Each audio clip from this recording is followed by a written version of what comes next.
Hello, this is how we jive mass communication. Here I'm again with another video. In this one I'm going to show you how you can connect your JBL Bluetooth speaker to your Meta Quest 3S or 3 VR headset. With the JBL speaker, you have to hit here the power button. After hitting power button, you have to hit Bluetooth button. So Bluetooth will search. Now we'll go to our set. In our set, the infinitive button or meta button, when you click, you will see the quick setting option. Click that one. In there, you see Bluetooth option. Click this one.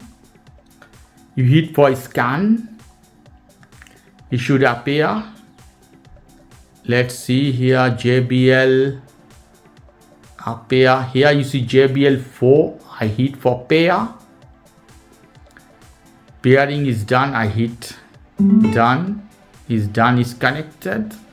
To test this one, we can open anything. Let's see. Open YouTube, any short, anything. So all the sound. They do what I want. Actually, can you shake your cat toy? Is up there. Yeah. Okay. It's done, guys. So this is the way you connect JBL Bluetooth speaker. Okay guys, if you like this video, please do subscribe to my channel. If you like this segment, please give me a thumbs up. Take care till then. Bye bye.